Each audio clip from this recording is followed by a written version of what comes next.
자, 이번 이야기는 시청자 커버님께서 찾아와 주셨습니다. 오늘 커버님이 해주실 이야기, 우리나라 이야기는 아닐 것 같습니다. 바로 만나보도록 할게요. 안녕하십니까. 커버님, 반갑습니다. 자, 오늘 커버님께서 준비하신 이야기는 어떤 이야기가 될까요? 오늘은 제가 최근에 사연 여기저기 수집하다가 태국 사람을 좀 알게 돼가지고 몇 가지 사연을 많이 수집해가지고 태국. 한번 해보도록 하겠습니다. 우리나라와 상당히 비슷한 부분의 영적인 이야기들이 많았던 곳인데, 네, 그런 것 같습니다. 예, 그럼 바로 출발을 해보도록 하겠습니다. 렛츠고! 끼리십니다. 커버예요.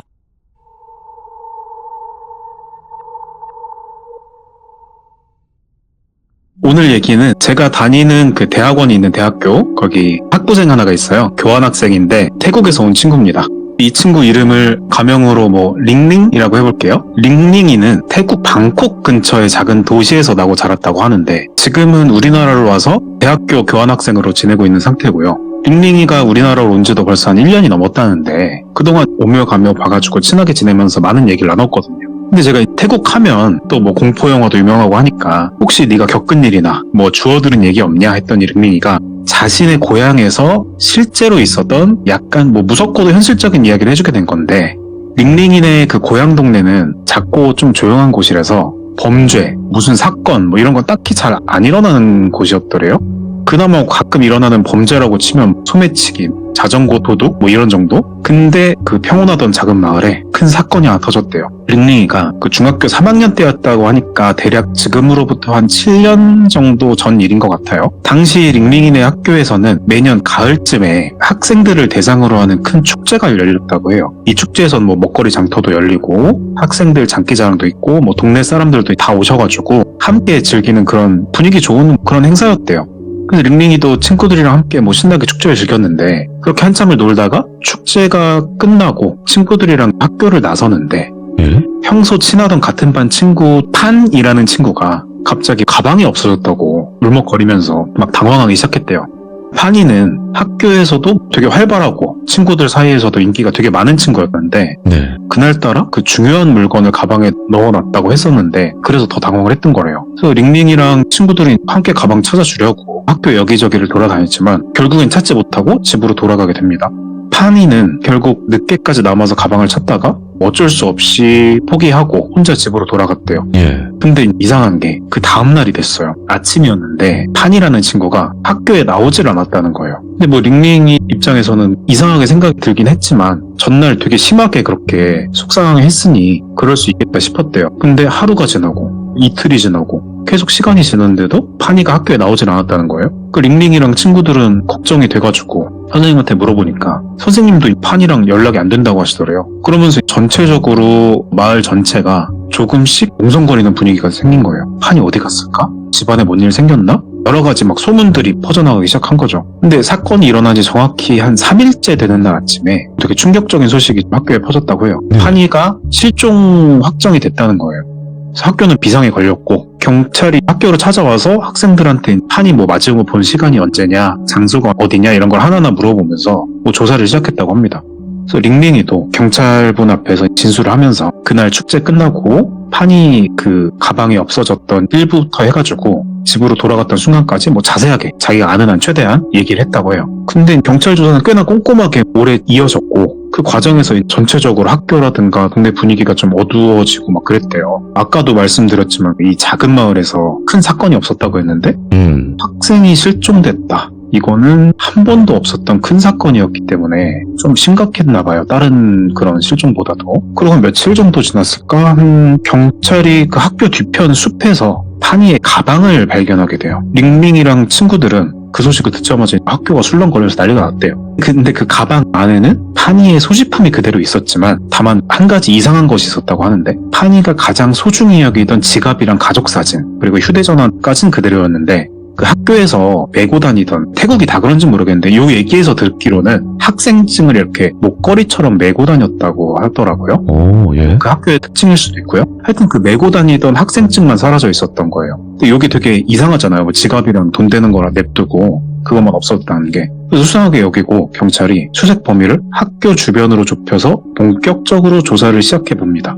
이 시점에서 링링이는 물론이고 동네 사람들 모두가 좀 을씨년스럽고 좀 불안하고 막 이렇게 된 거죠. 그런 상황에서 얼마 지나지 않아서 이 조그만 마을에 사건이 또 발생했대요. 첫 번째 사건으로 뒤숭숭해진 가운데 두 번째 사건이 일어난 건데 뭐냐 하니까 이번에도 학교 학생 중에 한 명이 실종된 거예요. 이번에 실종된 학생은 링링이의 그 친한 친구까지는 아니었지만 같은 학년에서 뭐 우리 오며 가며 얼굴 정도는 아는데 이름 모르는 막 그런 애 있잖아요. 그런 정도 친한 여학생이었다고 해요. 그 친구도 역시 수업을 마치고 집에 가는 길에 감쪽같이 사라진 거죠. 경찰이 한이 사건을 조사를 진행하는 동안 벌어진 일이었기 때문에 이게 하나가 해결이 안 된 상태에서 또 사건이 계속 생기고 이런 일이라고는 하나도 없었던 동네에서 그러니까 전체적으로 더 혼란스러워졌고 당연히 뭐 사건의 심각성은 몇 배가 됐겠죠. 전체적으로 긴장하는 분위기가 조성이 됐고 부모님들이 애들을 학교에 보내는 것도 꺼리게 됐다고 해요. 그래서 경찰은 실종된 두 학생 간의 시간의 거리가 멀지 않아서 그 공통점을 찾기 위해서 좀 수사를 확대했지만 그 두 학생이 같은 학교라는 점 공통점이죠. 이거 말고는 특별히 뭘 했다 이런 연결고리가 나오진 않았다고 해요. 근데 얼마 지나지 않아서 경찰이 두 번째 실종된 학생의 물품을 학교 뒤편의 숲속에서 또 발견한 거예요. 근데 이번에도 첫 번째 사건과 똑같이 그 학생의 개인 소포는 그대로 있었지만 목에 거는 학생증만 없었다는 거예요. 그래서 같은 방식의 이런 범행이랄까요? 그런 게 반복되자 경찰들도 이 사건은 단순한 건바이 건의 실종이 아니라 계획적이고 의도적인 어떤 범죄일 수도 있겠다 이런 판단하에 철저하게 수사를 더 했다고 해요. 한편 그 동네 사람들은 그 경찰의 수사와 별개로 자신들끼리도 말씀들 나누고 하셔가지고 해결책을 모색했다고 합니다. 그래서 마을에 CCTV가 많고 뭐 그런 시절도 아니라서 주민들이 직접 자경단이라고 하죠. 그런 것처럼 동네 곳곳을 짝지어서 순찰하시면서 애들을 보호하자 이런 분위기가 조성된 거죠. 그래서 링링이의 부모님도 그때부터는 뭐 링링이 학교를 갈 때나 집에 올 때면 항상 차로 직접 픽업해서 데려다주고 데리러 오는 생활을 했다고 합니다. 그래서 애들도 좀 공포에 질려 있고 이게 사건에 대한 소문이 우리가 요즘은 워낙 강력범죄가 많아가지고 이거 애 두 명 사라진 게 그렇게 큰가 싶은데 그 마을 분위기 뭐 나라 분위기가 그랬을 수도 있는데 그 소문이 퍼져가지고 학교를 넘어서 막 주변 지역까지 웅성웅성 얘기가 많이 퍼졌대요. 그렇게 시간이 흐르고 경찰이 그 동네 주민들한테 학교 뒤편의 숲속에서 좀 의심스러운 흔적들을 발견했다고 공지, 홍보 뭐 이런 걸 했대요. 뭐냐 그랬더니 숲속에 작은 약간 오두막 같은 낡은 창고였는데 이 창고는 예전에 학교에서 물건을 보관하거나 뭐 농기구나 뭐 이런 걸 저장하기 위해 사용했던 그런 창고인데 근데 용도가 변경이 되면서 안 쓰게 돼가지고 방치가 돼서 되게 오랫동안 신경을 아무도 안 썼던 그런 곳이라고 해요. 근데 주변을 막 탐문하고 조사하던 과정에서 그 창고 안에서 이상한 물건들이 발견을 됐다는 거죠. 그 창고 안에 뭐가 있나 봤더니 그 학교에서 사라진 그 애들의 학생증을 포함해서 그 이전에 사라졌는지 모를 어떤 여러 장의 신원불명의 학생증들이 발견됐는데 그뿐만 아니라 그 애들의 사진이랑 신상 정보가 적힌 무슨 종이 이런 것까지 함께 놓여 있었다고 해요. 이게 그냥 우연히 거기 들어갔을 리가 없잖아요. 반드시 누군가의 의도를 통해서 수집된 것이 명백했죠. 그래서 경찰은 요거 일단 어느 정도 실마리가 잡힌 것 같다 그렇게 생각하고 곧바로 창고 주변에 잠복해서 수색을 진행했다고 하는 것 같아요. 근데 꽤나 오랫동안 수색하고 잠복하고 했는데도 범인으로 보이는 사람은 딱히 나타나진 않았다고요. 아니 그 사람 자체가 안 지나왔다고 해요. 하지만 경찰은 그래도 범인이 다시 나타날 가능성이 높다고 판단하고 그 창고 주변을 포함해서 그 숲에 순찰을 되게 강화하기로 했다고 해요. 창고가 발견된 이후에 마을은 뭐 당연히 더 공포스러운 분위기가 형성이 되죠. 이제는 이게 단순한 실종 사건이 아니라 확신이 되는 것이 아주 가까운 곳에 있는 누군가가 애들을 타깃으로 삼고 있다는 게 좀 명백하잖아요. 이쯤 되면은. 그래서 주민들은 이제 약간 불신이 좀 맴돌았대요. 학교에서도 막 교사랑 직원들도 서로 막 의심하고 긴장하고 이랬대요. 뭐 애들도 마찬가지로 링링이나 뭐 친구들 역시 집 밖에 나가는 것도 두려워지기 시작했고 그렇게 여차여차 그래도 학교 생활하고 일상생활들을 영위해 나가는데 오늘날 이제 링링이가 학교 수업을 마치고 집에 돌아오던 길에 좀 이상한 일이 하나 벌어졌대요. 평소 링링이가 집으로 돌아가는 길목에는 작은 동네 놀이터 같은 게 하나 있었다는데 그날따라 그 놀이터의 미끄럼틀 옆에 보통 나무 벤치 이런 거 있잖아요. 길다란 거. 거기에 검정색 후드를 뒤집어 쓴 무슨 낯선 남자 같은 느낌의 사람이 앉아있더래요. 근데 그날 날씨가 되게 더웠다고 해요. 더운 날씨인데 검정 후드를 깊게 뒤집어 쓰고 있는 사람을 보니까 이상하잖아요. 그래서 그럼 서둘러 가야겠다 그러고 막 가는데 앞으로 지나쳐가는 순간 그 남자가 좀 중얼거리는 느낌으로 말을 했대요. 네가 다음이야. 그래서 링링이 듣고 깜짝 놀래가지고 막 온몸이 얼어붙는 느낌이 들어가지고 막 뛰어가지고 집으로 갔고 부모님한테 바로 알렸대요. 그래서 부모님은 경찰에 당연히 신고했고 경찰이 바로 출동해줘가지고 놀이터 근처 수색했는데 남자는 사라졌다고 하고 링링이는 그 검정 후드를 쓴 남자가 과연 이 실종 사건이랑 관련이 있는지 아니면 무슨 괴한인지 뭔지 모르잖아. 불확실한 상황이니까. 그리고 이 사건 이후에 또 링링이랑 그 가족한테 또 다른 충격적인 일이 벌어지게 된다고 하는데 어쨌건 그 놀이터에서 그 후드를 쓴 남자를 보고 난 이후에 링링이 당연히 예민해지고 되게 조심스러워졌죠. 그래서 부모님도 물론이고 경찰까지 나서서 놀이터 주변도 이제 수색을 하고 막 이런 거예요. 근데 행적은 또 전혀 찾을 수가 없었다는 거예요. 그 사건 이후에 경찰이 조언을 말씀을 주셔가지고 링링 부모님이 링링은 이제 절대 아무데도 혼자 다니지 못하게 했대요. 학교 가는 것도 친구 만나는 것도 부모님이 직접 항상 동행하시고 데리고 오시는 식으로 생활이 완전 바뀐 거죠. 그렇게 더 조심하고 안전에 신경 쓰고 그렇게 하는 며칠이 지나도록 남자는 잡히진 않았지만 그나마 좀 다행인 점은 마을에서의 실종 사건은 2건 이후에도 발생한 건 없었어요. 그래도 불안하죠. 왜냐면 그 남자가 그 중얼거리면서 네가 다음이야 이 말 한 게요. 그래서 밤에 잠을 자려고 해도 자꾸만 그 순간이 떠오르고 불안하고 공포감 들고 그렇게 이제 매일매일 불안에 떨던 중에 어느 날 밤에 이제 링링이가 한밤중에 그냥 잠에서 깼대요. 그냥 갑자기 깰 때 있잖아요. 그렇게 깼대요. 목이 말라서 물을 마시려고 부엌 쪽으로 가는데 거실에서 물을 마셨대요. 자기 방에서. 거실로 뚜벅뚜벅 가서 창문을 생각 없이 봤는데 창문 쪽에서 그러니까 거실 창문에서 희미한 그림자가 이제 움직이는 걸 좀 봤다고 해요. 순간 숨이 막히죠. 얼어붙고 이제 정신을 차리고 몸을 좀 풀고 부모님 깨우려고 막 방으로 돌아갔는데 근데 돌아가는 찰나에 그 순간에 창문에서 손톱으로 치는 느낌 있죠. 탁탁거리는 소리. 탁탁 하는 그 가벼운 두드림 소리가 들렸다고 해요. 근데 링링이 이제 순간 부모님 가는 것도 있고 멈춰가지고 용기를 내서 창문을 천천히 이제 실눈 뜨고 바라봤더니 거기에 그 놀이터에서 봤던 검정 후드 남자가 같은 의상으로 창문 너머로 서 있었던 거예요. 예? 그 얼굴이 이제 가로등 불빛에 희미하게 비쳤긴 한데 뚜렷하진 않았다고 합니다. 근데 또렷하게 느껴지는 게 뭐냐니까 이제 링링을 바라보는 약간 웃음은 확실히 느껴졌대. 그때서야 깜짝 놀라서 비명을 지르고 부모님도 막 다 깨고 놀래서 달려 나왔는데 정신없이 막 이렇게 불 켜고 하고 보니까 남자는 또 자취를 감췄고 그래서 당연히 경찰에 신고를 했는데 경찰은 도착하니까 남자가 사라진 뒤였고 경찰에서도 이걸 또 주시하고 링링 가족의 집 주변도 철저히 순찰해주기로 했어요. 점점 순찰의 범위가 늘어나잖아요. 숲에서, 놀이터에서, 학교에서. 그런 조치에도 불구하고 이제 별다른 진척은 없었다고 해요. 링링은 불안했던 점이 남자가 확실히 자신을 노리고 있다는 게 분명하게 느껴졌고 내가 제일 편안해야 될 집안에서조차 혼자 있는 게 두려워지는 거죠. 그래서 부모님이 이거를 어떻게 해줘야 될까 하면서 이사를 다 같이 얘기를 했대요. 이사를 갈까 고민을 하고 회의를 했는데도 현실적으로 금전적인 문제겠죠. 아마 현실적인 게 당장 이사하는 거는 쉽지가 않았다고 합니다. 대신 그래서 링링을 보호하기 위해서 집 곳곳에 보안장치 같은 거 있잖아요. 그런 거 설치하고 이제 경찰분들한테도 많이 고생하시지만 더 순찰 좀 잘 해주세요 이렇게 얘기한 정도였대요.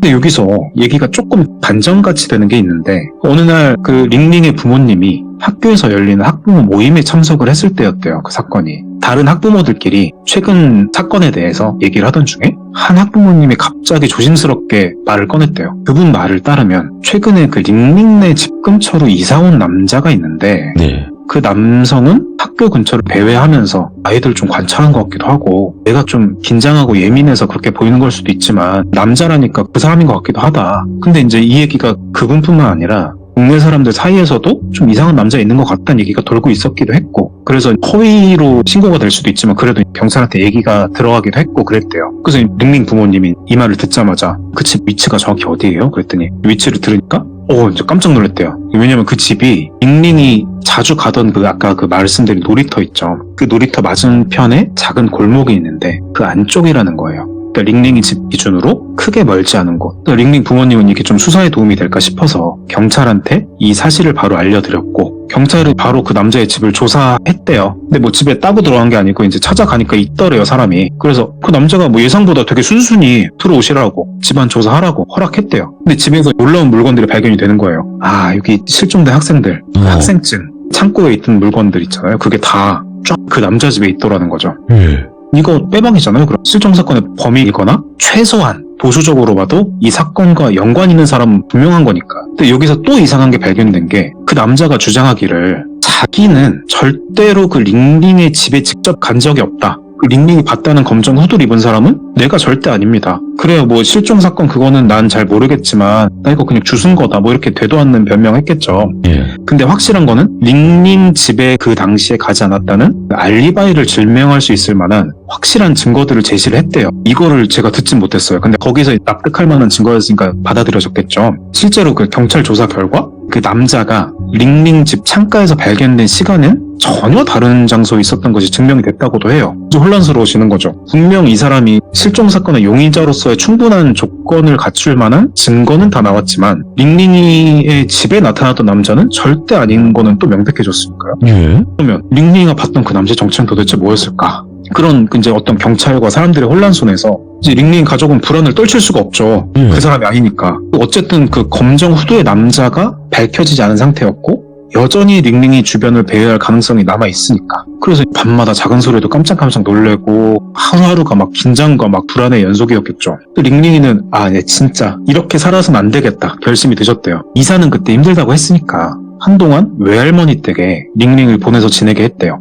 할머니 댁이 그 교외에 조용한 마을에 있었는데 같은 마을은 아니었고 좀 거리가 있으니까 그곳에서라면 우리 링링이가 조금이라도 편안하게 지낼 수 있지 않을까 생각하신 거예요. 링링이도 그 부모님의 기대에 따라서 처음엔 새로운 환경에서 조금씩 안정을 찾아가는 듯 했는데 하지만 외할머니 댁에서도 그 깊은 곳의 불안감이 좀 사라지지 않았다고 하더라고요. 왜냐면은 그 남자가 그 웃었던 모습 있죠. 그 실루엣 비쳤다는 거 그거랑 그 다음은 그 중얼거림이 계속 맴돌듯이 좀 돌았대요. 시간이 좀 흘렀는데 그래서 학교 끝나고 여느 때와 같이 차로 데려다 주셔서 외할머니 집에 들어와서 방에 들어가려고 하는데 방에서 그러니까 집안이에요. 방에서 이상한 소리가 들리는 거예요. 아주 희미한 중얼거림인데 순간 옥삭해지죠. 그래서 그 남자 중얼거림이랑 비슷한 느낌이어서 그래서 이거 방문을 못 열고 딱 멈춰 서 있었대요. 근데 할머니가 어디서 오셨는지 다가오셔가지고 링링의 표정을 딱 한번 보고 문을 확 열었대요.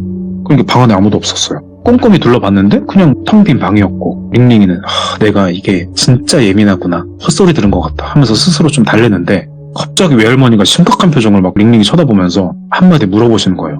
너 요즘 누가 따라오는 느낌이나 소리 같은 거 들리니? 깜짝 놀래가지고 그렇다고 했대요. 예. 그래서 한참 말을 좀 침묵을 유지하고 계시더니만 할머니께서 어렵게 말을 하시는 게 내가 너한테 말 안 하려고 했는데 너 지금 많이 위험하다고. 사람도 아닌 게 너한테 붙어있다고. 와, 소름이 쫙 끼쳐가지고 뭔 말을 하시는지 이해는 안 갔지만 최소한 할머니 표정을 보니까 이거 장난 아니다. 그게 느껴졌다고 하더라고요.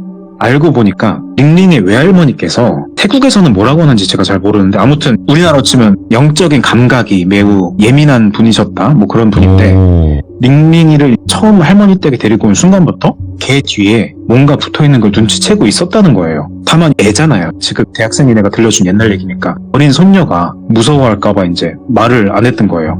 그래서 할머니가 급하게 여기저기에다가 무슨 가루 같은 거 뭘 뿌리셨다는데 부적을 붙이고 가루를 뿌리고 이러면서 대책을 막 세우시는 것 같아요. 그리고 할머니는 링링이 누워서 잘 때가 됐는데 밤에 옆에 눕혀두고 끊임없이 기도 같은 걸 막 하셨다고 그래요. 그래서 링링은 잠을 안 자고 할머니 기도를 들으면서 불안해하고 있는데 갑자기 밤이에요. 밤에 방문 밖에서 똑똑하는 노크 소리가 들렸다는 거예요. 그러니까 할머니랑 둘이 살고 있는데 현관문 앞도 아니고 방문 앞에서 링링이 방 앞에서 할머니가 표정이 막 무서워지시더니 링링을 갑자기 누워있는데 확 들쳐가지고 꽉 끌어안으면서 문을 향해서 소리쳤대요. 누구냐? 여긴 네가 올 거 아니다! 이러면서. 근데 문 밖에서는 아무런 대답 없이 계속 노크 소리만 점점 세게 막 이렇게 들렸다는 거예요. 예. 그래서 할머니가 엄청 무서운, 진짜 그렇게 무서운 표정 본 적이 없다는데 그 무서운 표정으로 뭔가 이렇게 우리 어금니 깨물면 이렇게 턱 근육 튀어나온 거 있잖아. 그 느낌으로 그냥 꽉 깨무시더니 문을 그냥 꽉 열었는데 방문 앞에는 아무도 없었대요. 근데 그 링링은 분명히 본 것 같다는데 복도 끝자락에서 검정 그 후드 입은 남자의 형체가 희미하게 보인 것 같대요, 자기는. 그러니까 할머니도 보신 건지 뭔지 모르겠지만 그쪽 방향을 향해서 뭔가 알 수 없는 약간 주문 같은 거? 그런 걸 막 중얼중얼 하시면서 크게 막 소리를 질렀대요. 예. 그러니까 그 형체가 약간 움찔하시 놀란 것처럼 움찔하는 느낌이 들더니 껌껌하게 사라졌다고 해요. 근데 다행히도 그 이후로 링링이는 그 검정 후드의 남자를 본 적이 없대요. 근데 할머니가 말씀하시기로 링링한테 붙었던 그 존재가 사람의 형상을 하고는 있었지만 실제로는 사람이 절대 아니라고 설명을 해주시더래요. 이제 링링의 공포와 불안해했던 기운들 네. 그런 것에 끌려왔던 일종의 악령 같은 존재였다 이렇게 말씀을 주시는 거예요. 그러니까 처음에 링링이 그 마주쳐서 다음은 너야라고 했던 후드 남자, 인간, 그 범인과는 또 전혀 다른 존재였던 것 같더래요. 정리하면 경찰한테 잡힌 남자는 실종 사건의 진범이 맞고 링링의 집까지 찾아서 위협한 적이 없었고 링링이 보았던 창문 밖의 남자의 형태는 그 범인의 형태를 한 악령이었던 거다. 이렇게 정리가 된대요. 이런 일이 있었다. 그래서 일단 이야기는 여기까지인데 에필로그처럼 좀 텀을 두고 네. 이제 링링이가 들려준 후일담이 있어서 말씀드리고 마무리를 접을게요. 그런 사건이 있은 이후에 이제 마을의 어른들과 이제 뭐 승려분들 이런 분들이 계신데 그분들이 자초지종을 들으시더니 마을에 오래된 비밀 하나를 알려주시더라는 거예요. 뭐냐 했더니 링링이 살던 근처의 그 숲, 처음에 그 타니가 없어졌던 숲, 예. 숲에 원래 오래전부터 마을 사람들이 좀 금기시까진 아닌데 잘 안 가는 장소였대요. 나이 있으신 분들은. 그 이유가 한 십수년 전일까요? 수십 년 전일까요? 하여튼 꽤 시간이 좀 전에 그 숲에서 마을 청년 몇 명이 사소한 갈등으로 인해서 패싸움 같은 걸 크게 벌인 적이 있었대요. 근데 그 과정에서 안타깝게도 한 명이 그 자리에서 목숨을 잃는 사건이 있었고 근데 그 사고로 사망한 청년이 어떤 사람이었냐면 마을 사람들이 되게 두려워할 정도로 폭력적이고 되게 충동적인 성향의 인물이었대요. 예. 그 사망한 청년은 생전에 막 주변 사람들한테 주먹 휘두르고 괴롭히기를 반복했어서 죽은 후에도 그 심보가 어디 안 간다고 원한을 품고 영원히 숲 근처를 떠돌았다는 이런 미신 같은 소문이 좀 있었던 거예요. 그러면서 자신과 비슷한 분노와 어떤 증오를 품은 사람을 끌어들여서 같은 어떤 실종, 유괴, 이런 비극을 반복하도록 부추겼다. 뭐 이런 골자의 내용을 말씀해 주셨어요. 예. 자, 그럼 그 잡혀갔던 범인은 자기도 모르게 그런 악령의 감정과 동조하게 된 걸까요? 아니면 그래서 그 악령이 그 분노의 감정을 이용해서 범죄를 저지르게 시킨 건지 아니면 뭐 그냥 범죄를 저지를 질 나쁜 놈이 저지른 건지 그건 모르죠. 아무튼 확실한 건 그날 밤 링링이가 직접 마주한 존재는 사람이 아니라 그 숲에서 죽은 나쁜 심성의 청년의 영혼이 그 범인의 모습으로 둔갑한 상태였던 거고 다행히 그 후에 마을 차원에서 승려들의 도움을 받아가지고 전통 의식? 뭐 우리나라로 좀 구실 것 같아요. 왠지 제 생각에. 예. 전통 의식을 통해서 악령과의 그 어떤 연결 이런 걸 단절을 시켰대요. 네. 그 이후로는 혹시나 모를 안전을 위해서 숲과의 접촉을 좀 마을 안에서 완전히 금하게 되었다고 합니다. 그래서 링링이가 이 얘기를 들려주면서도 그날 사건이 복귀할 거 아니에요. 저한테 들려주면. 소름이 끼친다고 했을 정도로 그 말을 하면서도 소름이 끼친다고 했어요. 그러면서 되게 오싹한 경험이었다고 하더라고요. 우리가 왜 시들무에서 현실 공포, 영적인 공포 이렇게 큰 줄기를 좀 나누기도 하잖아요. 그렇죠. 예. 근데 저는 이번 사연 수집하면서 이런 생각 한번 해봤습니다. 사람의 좀 부정적인 감정이랑 원한이 결국에 어떤 형태로든 다시 인간한테 영향을 미친다는 이런 점에서 어떤 유형의 공포이건 그 발화점에는 예. 현실이든 영적이든 결국 사람의 마음이 있는 건 아닐까? 뭐 요런 혼자 또 괜히 막 상상의 나래를 펼쳐본 소소하게 생각해본 사연이 있어가지고 이건 좀 나눠보고 싶더라고요. 귀족님들이랑. 지금 그래도 좋은 말씀 해주신 게 뭐냐면 커버님께서 말씀하신 것처럼 원한, 분노 뭐 이런 건 다 마음이잖아요. 맞습니다. 네, 그게 결국에는 표정으로 드러나든 아니면 그 마음을 가지고 있다가 내가 죽었어, 억울하게. 그랬을 때는 그런 마음이 결국에는 귀신이 돼서 움직이는 경우도 있단 말이에요. 맞아요. 그 감정만 남은 상태에서. 네, 그 생각 좀 들었어요, 저.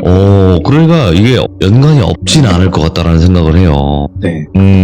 소소하지만 다뤄봤습니다. 오늘 커버님 또 이야기 워낙 잘하시는 분이니까 너무너무 감사드리고 다음 이야기로 꼭 찾아와 주시기 바라겠습니다. 감사합니다. 고맙습니다. 네. 자, 이번 이야기는 시청자 커버님께서 찾아오셨습니다. 바로 출발을 해보도록 할게요. 안녕하십니까. 네, 우리 커버님께서 또 찾아와 주셨습니다. 감사합니다. 네, 좋아요 안 눌러서 급하게 눌렀습니다. 아이고, 이놈 아저씨가요. 조심하셔야 네, 돼요. 이놈 아저씨 올까봐 화들짝 놀라서 얼른 켜서 누르고. 근데 저는 항상 궁금했어요. 그 이놈 아저씨는 존재하는 것일까? 예. 돌비님 아니셨는지. 그럴 수도 있고요. 꿈에서 예. 근데 이상하게도 이놈 아저씨라는 교육을 시킨 적이 없는데 저희 아이도 이놈 아저씨라고 하면 딱 무서워해요. 저희는 그 빠따 아저씨라고 더 무서운 분이 계셔가지고 좀 조심해야겠습니다. 자, 오늘 커버님께서 또 이렇게 찾아와 주셨는데 저번에 말씀해 주신 것과 같이 태국에서의 이야기들은 몇 개가 있었다 이렇게 네, 말씀하셨어요. 그래서 예. 오늘도 뭐 전혀 다른 이야기이긴 하지만 태국으로 한번 떠나봐야 되겠다 싶네요. 네, 맞습니다. 네, 그럼 바로 출발을 해보도록 하겠습니다. 렛츠고! 길이십니다. 커버예요.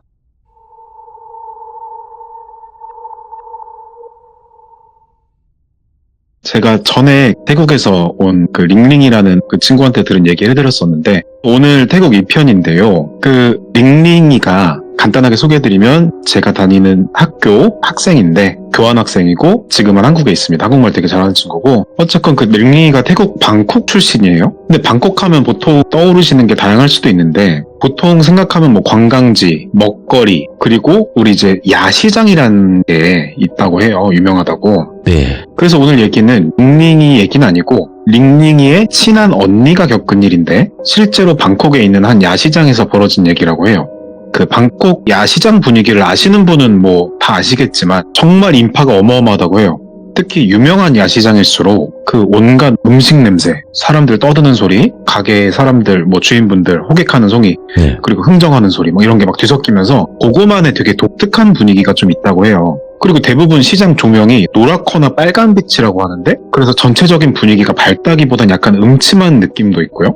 물론 관광객에게는 그 음침함이 오히려 매력적으로 다가오기도 합니다만, 링링의 언니 이름을 뭐 가명으로 그냥 들은 대로 핀이라고 해볼게요. 핀 언니는 링링이보다 한 4살 정도 많았다고 해요. 그 언니가 사진 찍는 걸 정말 좋아해가지고 항상 카메라를 목에 걸고 다녔대요. 근데 그 언니가 특히 그 야시장처럼 사람들 막 표정, 풍경 이런 게 되게 풍부한 장소에서 사진 찍는 걸 되게 즐겼다고 합니다. 어느 날 그 핀 언니가 혼자 방콕에 있는 유명한 야시장에 갔었대요. 그날따라 날씨도 태국 날씨라서 습하게 더웠고 사람들도 유난히 많아서 좀 정신이 되게 없었대요. 근데 사진 찍는 사람들은 아실 거라는데, 그런 혼란스러운 분위기에서만 찍을 수 있는 사진이 있거든요.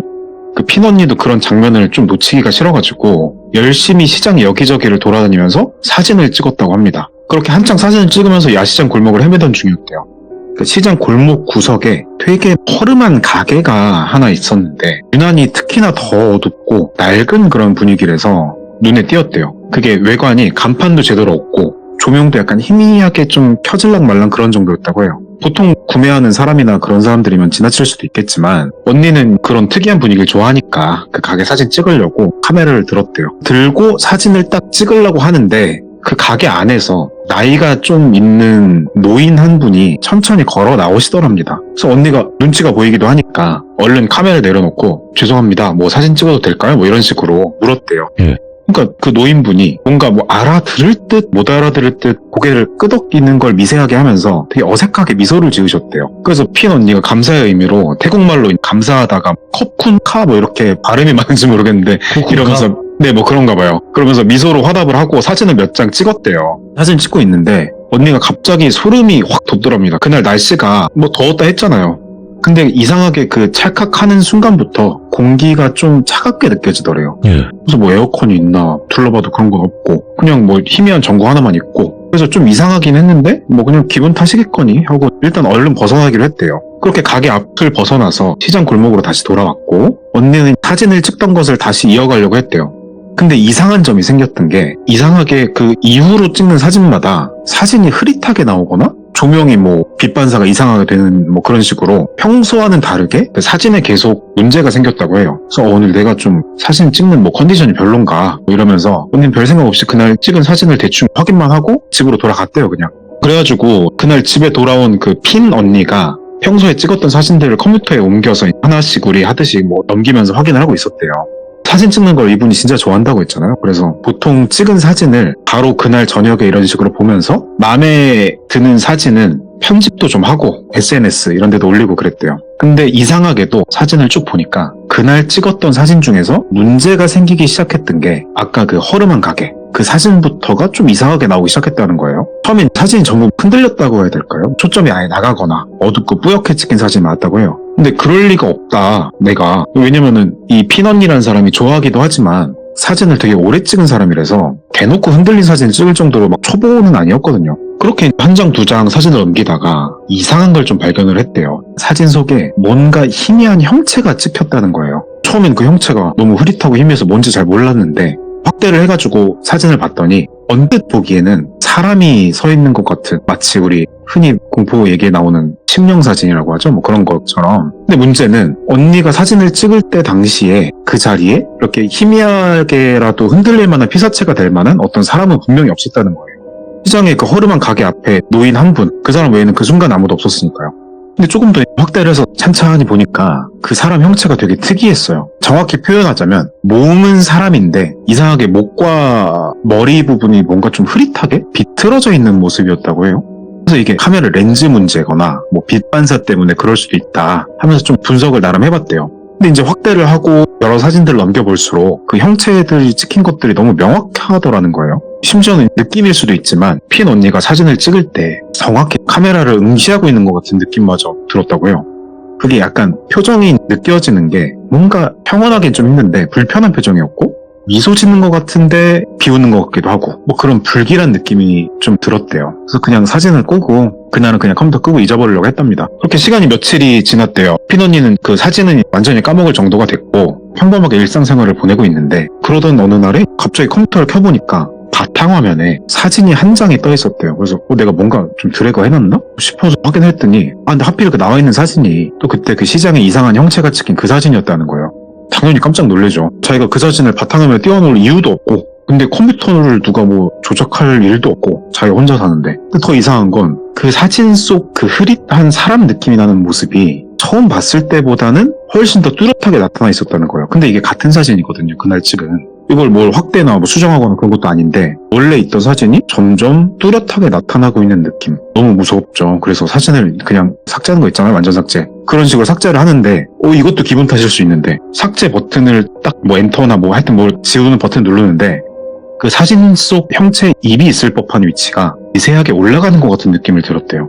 기분 탓이겠죠. 근데 어쨌건 소름이 끼쳤다고 해요. 그래서 이상하다 싶어서 그 사진을 찍었던 그 야시장 근처에는 절대로 아직 가지 않겠다고 했대요. 근데도 기분상으로 그 사진을 삭제하면서 느꼈던 그 표정 그게 계속 생각나면서 그 형체가 뭐 마치 사진 속에서 나와서 나랑 있는 것 같은 느낌. 그래서 진짜 자꾸 생각하니까 더 생각이 나는 거고 생각을 하지 말자. 기억을 잊어버리자. 그래서 사진도 지웠고 그 시장 근처에도 가지 않았으니까 진짜 그런 생각도 안 들 거고 더 이상한 일은 없겠지 뭐 그렇게 생각했대요.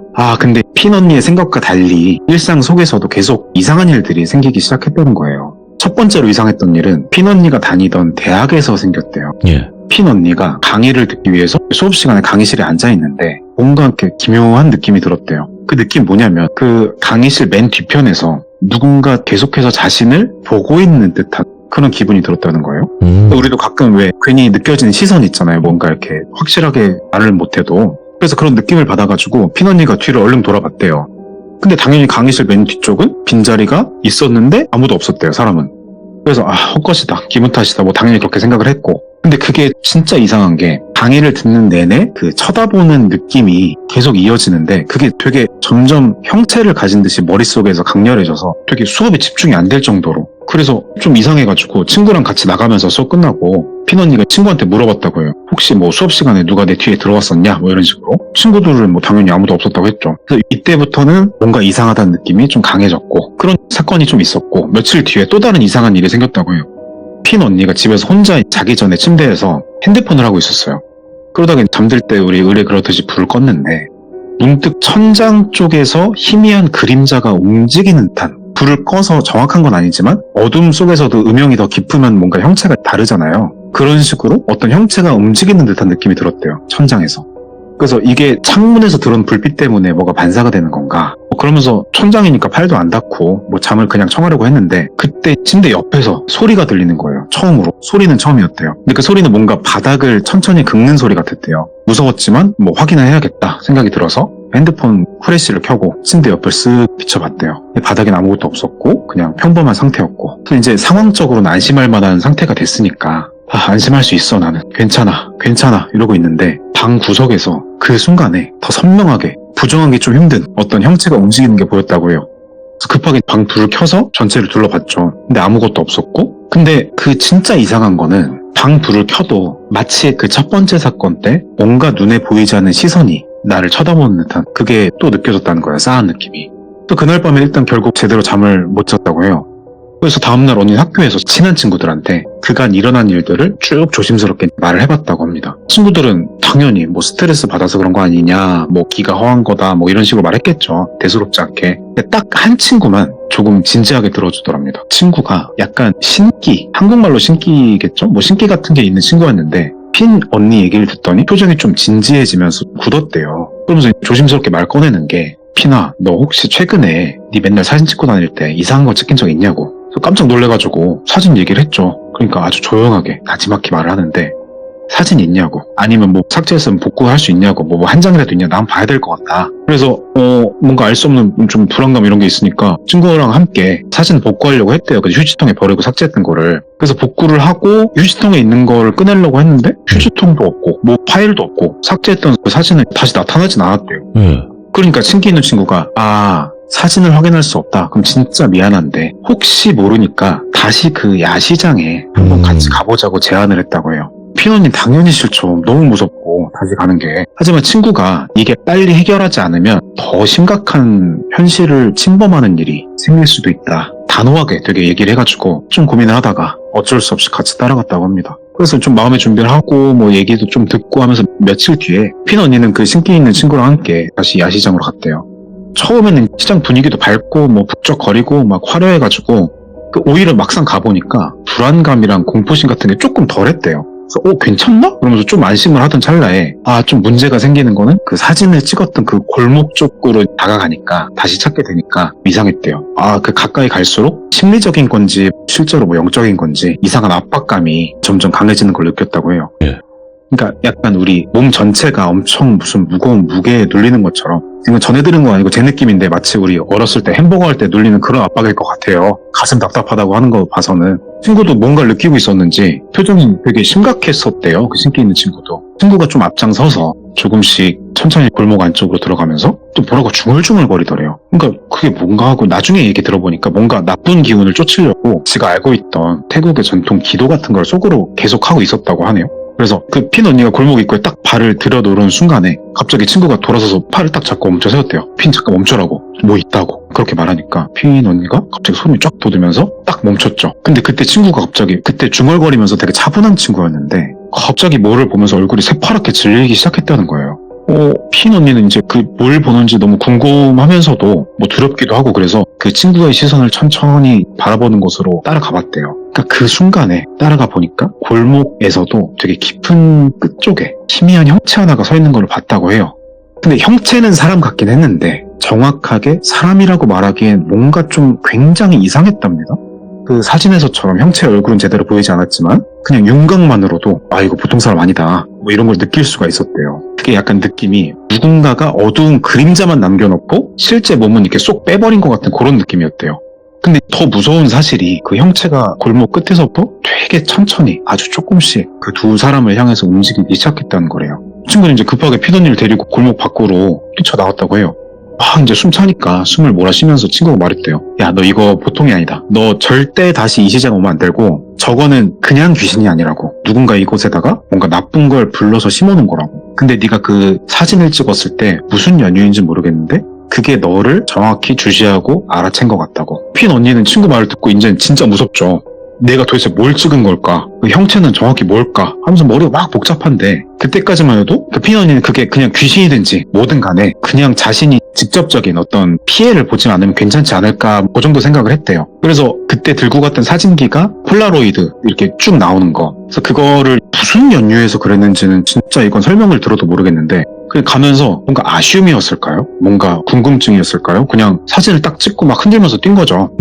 그래서 결국에는 친구 말 듣고 좀 안전하다고 생각하는 멀리 떨어진 곳으로 가서 사진을 뽑아서 보고, 그래서 사진을 받아 들고 들여다보니까 뭔가 이상한 점을 느끼는 거예요. 그 사진 속에는 뭐 풍경, 골목, 그리고 뭐 지나가는 사람들 분명히 찍혀 있는데 우측 상단 오른쪽 끝 모서리 쪽에 검은 덩어리 같은 게 보였다는 거예요. 그래서 이거 뭐냐고. 그래서 보니까 검은 덩어리가 좀 이상하대요. 이게 뭐 손가락이 찍힌 거나 뭐 카메라에 달린 스트랩이 찍힌 게 아니라 아까 그 사람인 것 같다고. 그래서 이거 그냥 빗 번진 거라고. 너무 신경 쓰지 말자. 뭐 우리 밤이니까 그런 거 나올 수 있지. 그렇게 민감하게 좀 생각 안 하려고 했는데, 그래서 고민하다가 이 사진을 버릴까 싶은 순간에 갑자기 목소리가 들리는 거예요.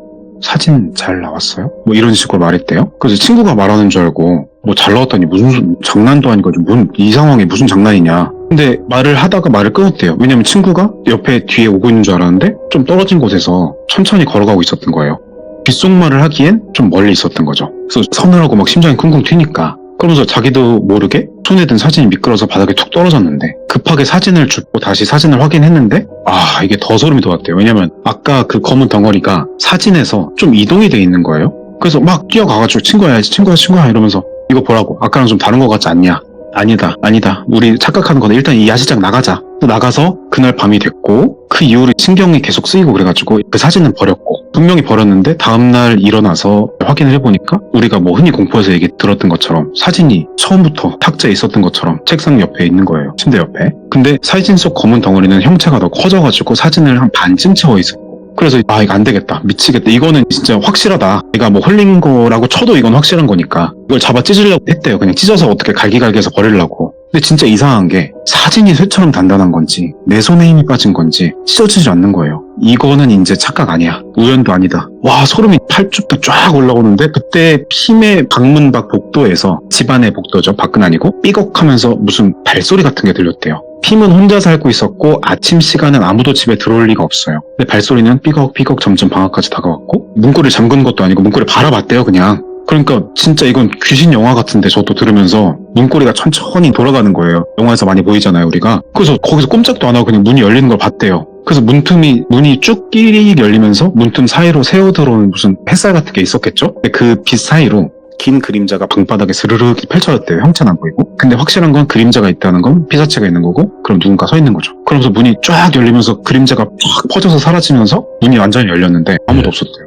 복도는 그냥 텅 비었고 햇빛만 있고 그제서야 좀 무서운 마음이지만 몸을 움직여서 떨면서 문가까지 걸어가서 복도를 봤는데 역시 아무도 없죠. 근데 문득 발밑에 뭔가 밟히는 느낌이 들어서 고개를 내려서 보니까 그 그림자가 퍼지기 시작한 자리에 사진이 있었어요. 사진 속의 검은 덩어리는 아까 전에 반 정도 차서 탁사 위에 올려놨었는데 사진이 새까매져 있는 거죠. 차마 그 사진을 집을 용기도 안 나가지고 그냥 방문 쾅 닫았대요. 그리고 그날은 불안해서 방에서 계속 있었고 이걸 누구한테 말해도 믿어주지도 않을 것 같고 저 혼자 있는 방은 숨막힐 것 같긴 해도 나가기도 무서웠고 그래서 이제 핌이 고민 끝에 이제 사촌 언니가 있어요. 친한 사촌 언니가 있다는데 뭐 영적인 그런 사람은 아니고 그냥 친하니까 우리 가까운 친구한테 털어놓듯이 사촌 언니를 찾아가서 일을 터놓기로 했대요. 사촌 언니는 이야기를 듣고는 처음엔 장난으로 다 받아들이죠 당연히. 근데 이 사람 몰골이 어땠을 것 같냐고요. 막 식은땀 줄줄 흘리면서 사색이 됐겠죠. 진지하고 절박하게. 그러니까 같이 심각해지는 거예요. 그래서 언니는 핌한테 사진을 어디서 찍었냐 정확히. 그러니까 야시장 위치 또 얘기하고 뭐 어디 뭐 골목이었고 뭐 노인분이 어쩌고 했고 뭐 쭉 얘기를 다시 한 거예요. 그러니까 언니는 잠시 고민을 하다가 나를 잘 케어해 주셨던 아는 분이 계신다고. 이게 한국으로 치면 무당 비슷한 거라는데 발음이 랑송이라는 게 있대요. 랑송인데 무당이라고 생각하면 된다고 하는 것 같아요. 랑송 아주머니인데 그분을 좀 소개시켜 주겠다고 했대요. 그러니까 그날 저녁에 핌과 그 사촌 언니는 소개받은 랑송 아주머니의 집을 방문했어요. 그 아주머니는 핌의 얘기를 듣자마자 얼굴이 굳어지면서 사진 가져왔냐고 물어봤어요. 그러니까 그 시꺼먼 사진을 들고 와가지고 핌이 이제 꺼내서 용기 내가지고 보여주니까 그 랑송 아주머니가 사진을 보고 한숨을 푹 쉬는 거예요. 이거 평범한 거 아니라고. 이거 너도 이제 다 알았겠지만 찍히지 말았어야 할 게 찍혀서 그렇다고. 이게 지금 너한테 붙으려고 하는 중에 사진 나오고 들어가고 하기 직전이라고. 그 랑송 아주머니도 그 지역 연구에 계신 분이고 얘기를 들어보니까 핌이 사진을 찍은 그 야시장 근처가 원래는 무용고의 어떤 시신이나 어떤 사고로 돌아가신 분들을 막 이렇게 방치하는 건 아니고 되게 잘 해가지고 안치했던 곳이었대요. 그래서 사진 찍었을 때 그곳에 자리 잡고 묶여있던 어떤 원혼 하나가 핌을 따라온 것 같다고 했어요. 원혼은 사진을 통해서 사람한테 붙는 경우가 종종 있다고 맞아. 했대요. 그분께서. 그래서 랑송 아주머니가 뭘 하셨냐 그랬더니 사진을 그 부적이었던 것 같아요. 제가 정확한 그 용어는 모르겠는데 부적이라고 생각하면 편하실 것 같은데 그걸 부적으로 접어가지고 종이로 포장하듯이 싸고 어떤 복잡한 의식을 좀 실었다는데 그리고 그걸 도로 돌려줬대요. 이걸 뭐 태우거나 뭐 그런 게 아니고 그래서 그걸 돌려주면서 이걸 품고 다니되 절대 풀지 말고 다시는 뭐 당연한 얘기지만 그쪽 근처에 얼씬도 하지 말라. 근데 이 사진을 포장한 이 부적은 버리지 말고 훼손하지도 말고 이걸 열어보지도 말고 들고 있어라. 야 그래가지고 아주머니 말대로 야시장 근처에는 뭐 다시는 안 갔고 다행히 그 이후로는 이상한 일은 일단 일어나진 않았대요. 근데 얘기를 전해준 그 링링 학생이 사실 처음엔 재미삼아 듣고 넘기려고 했는데 근데 문제는 이 얘기를 전해들은 이후에 링링 역시 가끔 사진을 찍을 때 좀 불길한 느낌이 들었대요. 근데 물론 이야기 역량이니까 무서운 얘기 보면 우리가 머리 못 감는 것처럼 그럴 수도 있지만 아니면 뭔가 이야기를 통해서 좀 영향을 받은 건지 뭐 그런 얘기도 하더라고요. 그러니까 얘기를 들어보면 사진의 영적인 존재가 찍힌다. 그러니까 식명 사진 뭐 이런 괴담은 되게 어떻게 보면 클래시컬한 공포 얘기의 소재죠. 근데 이게 제가 직접 겪은 건 아니지만 건너서 이렇게 실화라고 하면서 들으니까 되게 새롭게 느껴져서 섬뜩했고, 근데 한편으로 든 생각은 이게 뭐 클래시컬하고 자주 얘기되는 괴담들, 화장실, 군대, 학교 이런 거 있잖아요. 뭐 그런 게 자주 화제되고 있다는 게 거꾸로 말하면 그게 그만큼 실제로 많이 일어나니까 보존이 되는 거 아닌가 이런 생각도 해봤는데, 제가 제일 찝찝했던 거는 귀족분들이나 뭐 들으실 때 어떨지 모르겠는데 저는 그걸 태우거나 어떻게 해결한 게 아니고 싸가지고 어디 묻은 것도 아니고 들고 다니라고 한 게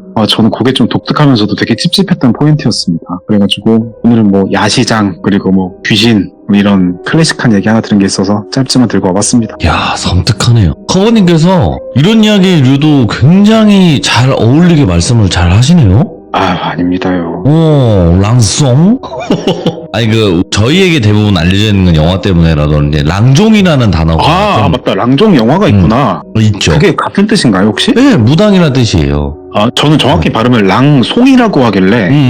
뭐, 랑송, 아니면 랑종, 뭐, 이렇게, 뭐, 어떤 발음이든 들리겠죠. 그러니까 뭐, 커버님께서 말씀해주신 것도 맞는 거라고 저는 생각을 하기 때문에. 그리고 오늘 커버님께서 이렇게 해외 이야기를 준비를 해주셨지만, 앞으로 또 여러 가지 이야기들을 더 준비를 해주시겠지만, 그래도 커버님을 많이 응원해주시고, 그리고 항상 감사드린다는 말씀 전해드리고 싶네요. 제가 항상 모두께 너무 감사드립니다, 돌비님. 감사합니다, 커버님. 네, 감사합니다. 네.